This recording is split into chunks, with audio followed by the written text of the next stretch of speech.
It's new, it's different, it's a challenge. My biggest fear is simple, it's not making it up there.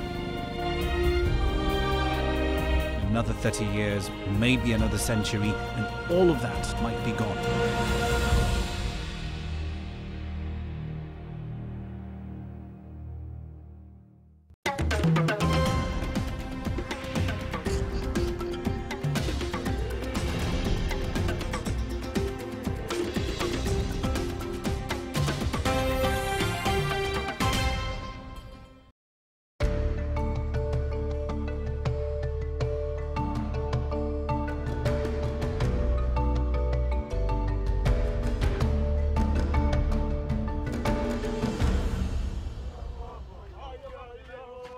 Nice music, eh? Good stuff that will definitely help us walk through the mist and the rain. First objective today is to get up Barranco Wall, which the guides tell us is more intimidating in looks than it actually is to climb. We'll find out how that is. The back's all fixed, sort of. I've been pumped full of painkillers, but that should be enough to get me through the day, I think. So, let's get on, shall we?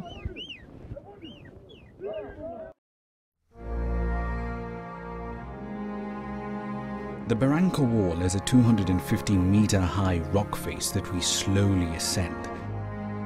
Frankly, it's amazing how the porters and the heavy burdens skillfully navigate their way up.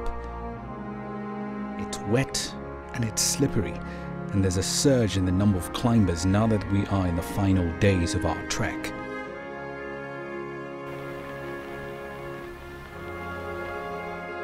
For 2 more days, we continue walking through some incredible landscapes. We're back on the cusp between climatic zones, so sometimes we're surrounded by lush greenery, other times just volcanic dust and rocks. Throughout our climb, the porters and guides have been heroic. Our team is constantly blown away by what they can provide in what really are fairly hostile conditions. Comfortable camps, great food, and it's always delivered with a smile, even when they're carrying extremely heavy loads. An army marches on its stomach, and frankly, so do we. And the meals here, frankly, have been absolutely excellent. You'd not believe what comes out of this particular tent. Let's go check out the conditions in which they actually do cook. This, despite what it might look like, is where 3-course meals get banged out on a daily basis. And it just gives you a sense of, all the odors of home. Garlic being crushed, the meat being sliced up, it's all in here. Your starters, your main course, your dessert. And it's all being knocked out by this excellent team of cooks that we have. Wazee, leo utakula nini? Leo tutakuwa na vegetable soup. Tutakuwa na pasta with tomato sauce. Kuna pasta na tomato sauce leo. Boiled sweet potato. Alafu yoni ng'ombe ama ni mbuzi? Ni ng'ombe. Sauce ya nyama.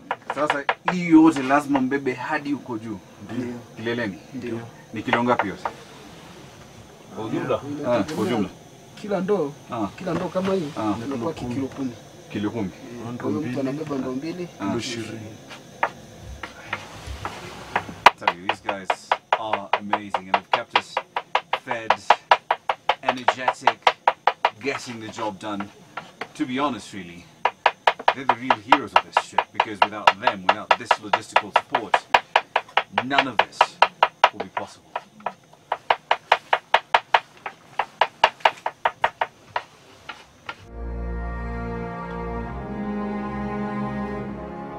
Despite their job being extremely tough, not all porters are looked after or paid well. Some earn as little as $5 a day. However, organizations like the Kilimanjaro Porters Assistance Project exist and have made a real difference to the lives of these genuine heroes of the mountain. They try and ensure good conditions, equipment, and pay for all porters. If you're thinking of booking a Kilimanjaro climb, it's hugely important that you check if your company is genuinely affiliated with one of the porter welfare groups. Right, so this is our early morning ritual, breaking camp, but also making sure that the weight limits aren't exceeded. Each porter can't carry any more than 20 kilos. It's happening every single day of camp, and this is basically everything you need to keep us going. Food, clothes, rations, the lot. Now, despite the enormous logistical effort that this involves, this is only one part of what you need to actually keep an expedition of this size running very strongly. Obviously, shooting up here 12,000, 18,000 feet isn't an easy job, and it's a long, long task. So you do need an enormous amount of electricity to pull that off as well. And that's where that little generator comes in, and she's been running the entire time. Production team think it's a good idea for me to have a taste of what it takes to be a porter up here on Kilimanjaro. The challenge is a fairly simple one. 100 paces up the hill. Okay,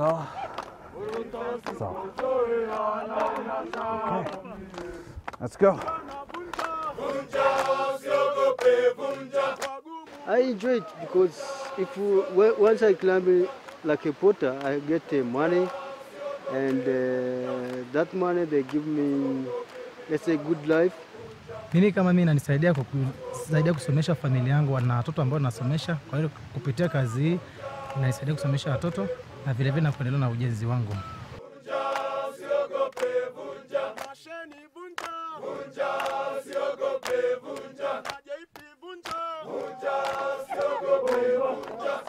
My legs on fire. It's amazing these guys can do this day in, day out. You need a lot of fitness to pull this off. These guys are amazing.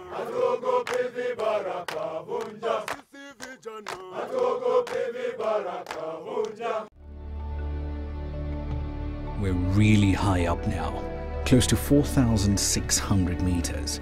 The wind is buffeting us, the air is numbingly cold, the light is strange, and it's exhausting to walk. The landscape seems barren and empty, but if you look carefully, there are glimpses of life everywhere. Our next camp is our last before we make for the summit early tomorrow morning.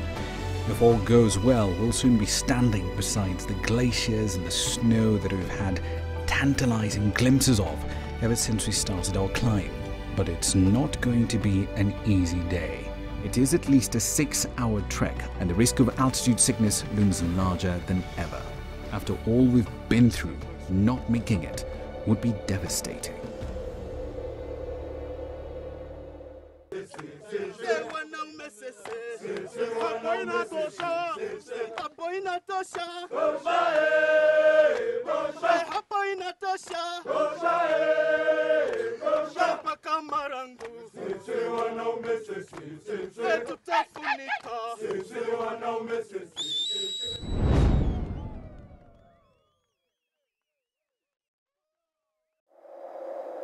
It is the night before we attempt to get to the highest point in Africa. The team is camped on a rocky outcrop at Barafu Camp, an eerily beautiful location over 4.5 kilometers above sea level. We are all tired, but the mood is one of hushed excitement as we near our goal.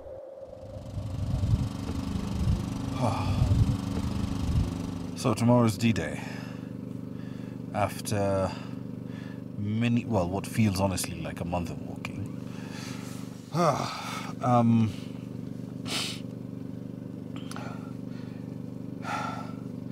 It's the gradient, I think, that's the scary part. Because as a crow flies, we're 5 kilometers away from the peak. But we've got to gain, we have to gain a 4 kilometer in height, and it's going to be cold, like really, really cold. I've never been in sub-zero temperatures before. I think that's going to be the hardest part of this, dealing with the cold. My biggest fear is simple, it's not making it up there.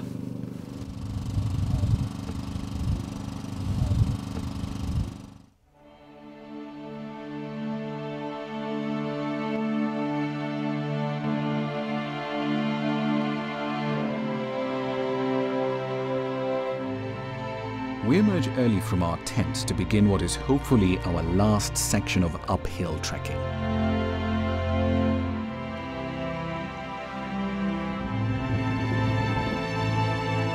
The mountain kindly provides us with a spectacular dawn as a fitting backdrop to the final stage of our adventure.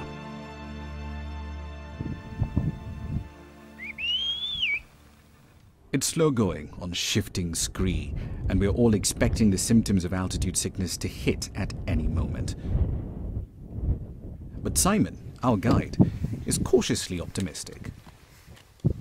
Everyone seems having the spirit of moving forward, getting up toward the top. It's going to be a long day, and we are expecting that. Kilimanjaro, we all think of is a walkabout, but it's not a walkabout, it's the mountain. So people have to be very aware of the high altitude mountain. It can take a life very quickly. Despite the fears, I can't help but think back to the first people and their guides who tried to climb this mountain. It is difficult enough with modern equipment and a well-trodden path. It's bewildering to consider the toughness and determination needed by the climbers on these slopes in the late 1800s. Plus, they were going into it blind. They didn't know what was up there. We're level with the Redmond Glacier, which means we're nearly at stellar point on the rim of Kibo's crater. Uhuru Peak, the highest point in Africa, is an hour or so on from here. We're at 18,000 feet. The only guys who ever get to this level need engines and pressurized cabins to get here. We walked. This is like 45 kilometers from where we started. 45 kilometers! And you're at 18,000 feet. Yes, the air's thinner, it's cold, but you can breathe. And there are glaciers everywhere. We're almost there. But day's not over yet. We just finished 90% of it. Now I've got to get up there. It's a little odd that a lump of rock on the rim of Kibo's crater, which is slightly higher than the hundreds of others around it, can be such a draw to thousands of trekkers every year. But when you're up here and you've walked so far, you can think of little else except getting to that famous landmark.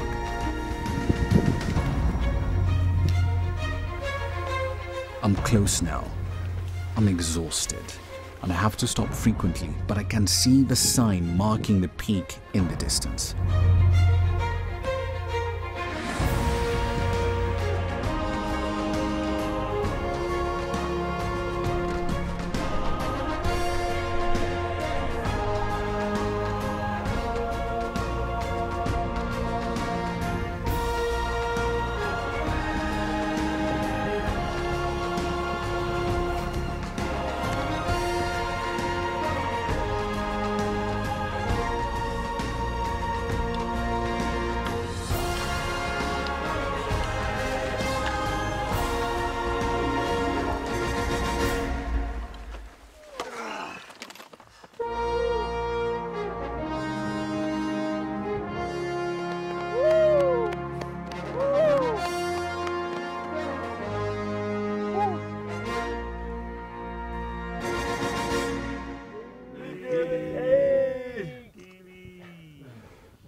Yeah.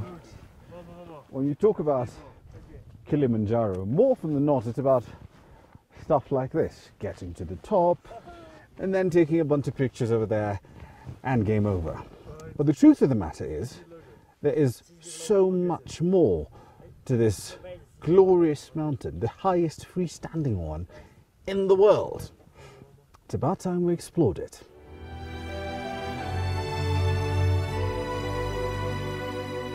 From the top of Africa, the only way for the team now is down. But we will be going off the tourist trail and attempting to show you some of Kilimanjaro's magical frozen landscapes and vanishing hidden treasures before it's too late.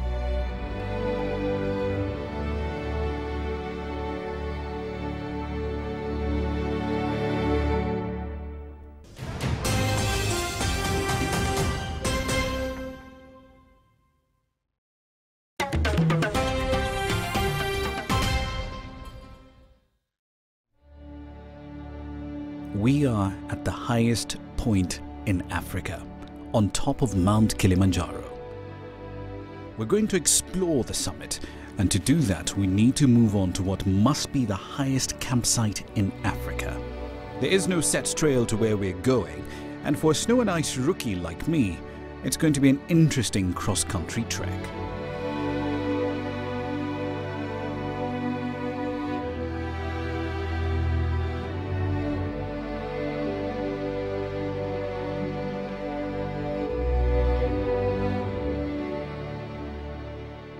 In the center of Kibo's summit is a near-perfect example of a volcanic ash pit. And it's one of the most breathtaking sights you will ever see.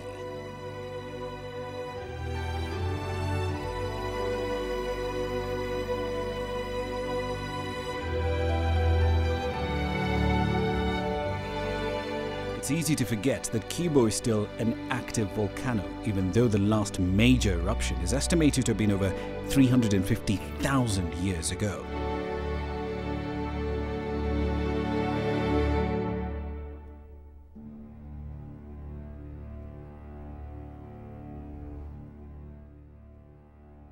At last, our camp is in sight. Settled at the foot of the northern ice field, and surely one of the most dramatic places to spend a night. The guides told us that sleep may be hard to come by at such a height. And yet, being awake in such a unique place isn't really a bad thing.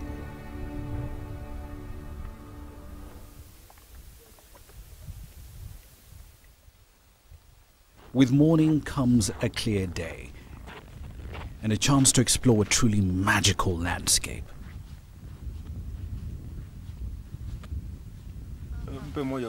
The height we're at is causing problems for some of the team. We learned last night that one of our team didn't make it up due to some severe effects of the altitude.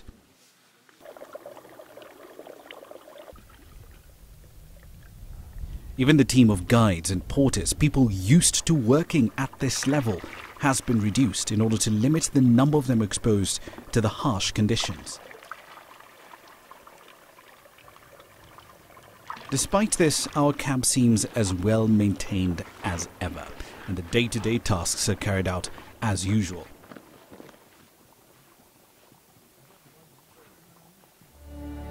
The snow and ice of Kilimanjaro are as widely talked about today as they were when the first European explorers set eyes on Kilimanjaro's white peak. Back then, the idea of a snow-capped mountain so close to the equator was greeted with disbelief and ridicule. These days, through rising temperatures and reduced precipitation, it's that the snow and ice is vanishing at such an alarming rate that's making the headlines. And they're disappearing not because of any large increase in temperature up here, but, believe it or not, due to a lack of snow. If ice is melting at its normal rate, but there's no precipitation to replenish the glacier, it will inevitably vanish. This year, with higher than normal snowfall during the region's short rains, the height of the northern ice field has grown by 4 meters back to its level in 2011. Because it's still a big glacier, snow can pile up on top and freeze solid. However, the total area of the northern ice field continues to reduce as it takes a huge amount of snow to expand a glacier sideways. This glacier used to extend to like way over there. Just over the ridge, this ridge in front of us, it's a small ice patch. Yeah. Since I came to the northern ice field, the glacier used to be there. So how long, based on various estimates, until this disappears? Well, based on some publication or some scientific I'm be working with, they say this might last up to 30 years, the remaining of the northern ice field as the biggest glaciers. Yeah. Unless otherwise something terrible will go wrong that might take the glaciers more quicker. So this is the weather station for University of Innsbruck. This has several things going on here. Every time there's a glacier here, they can tell by looking at the temperature. And so these are the temperature and these are the wind speed. So when they take it down and they can analyzing the weather pattern throughout the years. This was put in 2003. Yeah. Before then the glacier was permanently here. Yeah.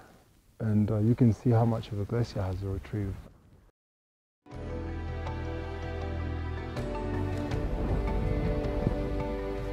I felt that.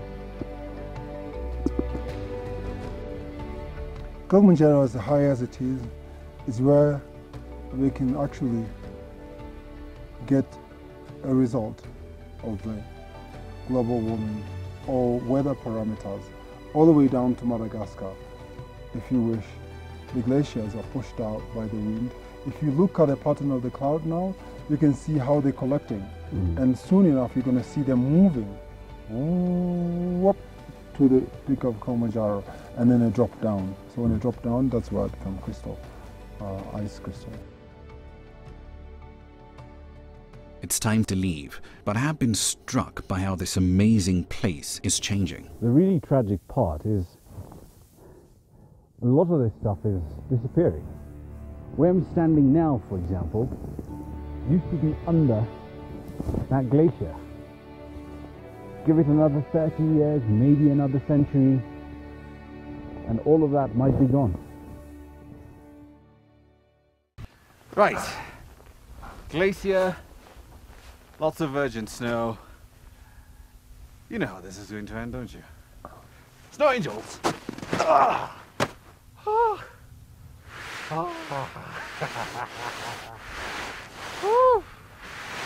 I've thought of doing this many times, but obviously, only two places you can do this. This is one, Mount Kenya's the other. Yeah, but that's the only thing I'm going to take from the mountain. Snow angels. Job done. It's a bit clumsy, but cool. I am sad to be leaving, but I'm also very pleased to be heading home. It has been an unmatchable experience exploring Kilimanjaro, and the team have learned a lot about the mountain and ourselves. We were lucky that our time up here coincided with higher than usual snow cover, so we saw it as most now don't get the chance to. My last feeling is that if an urban dweller like me can get up here, then anyone can. And what you see and learn looking down on the rest of the continent will make an impression on you forever. We should be very proud of places like this and protect them however possible, so that people in generations to come can also marvel at the white roof of Africa.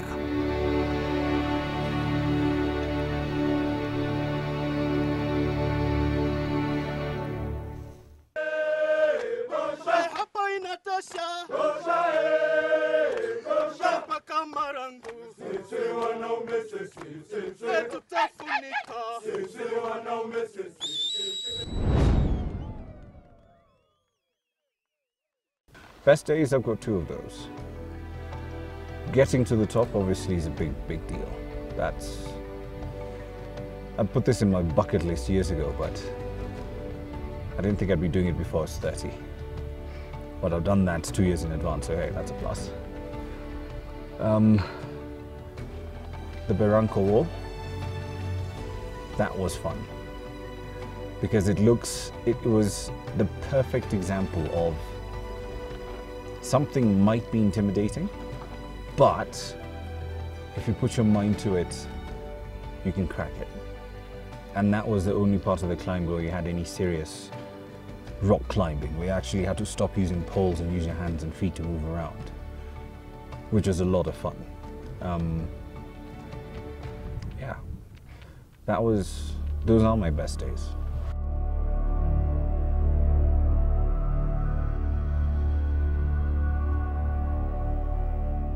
It's very challenging for a cameraman because you have to keep yourself fit.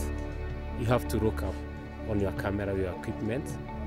Then for the last 12 years as a cameraman, this is my first challenging shoot I did.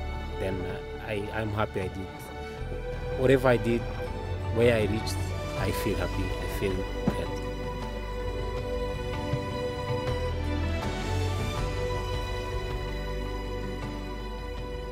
I think my worst day was the trek from the Mtimkubo camp to Shira 1.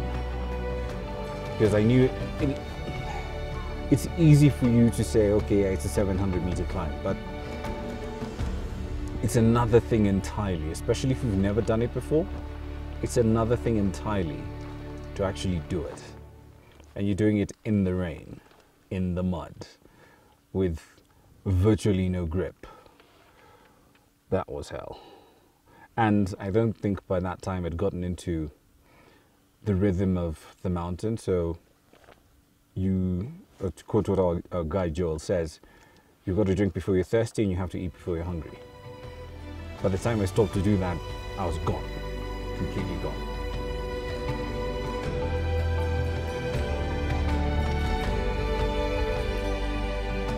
So, we are on the roof of Africa with George and Robinson. James. And what is your name? James. And James, sorry James, it's high altitude. And Andrew, thank you to Simon at Sene for getting us here. It's been a mad trip, but we're here. You are welcome again. Thank you very much, my friends. Welcome. Woo!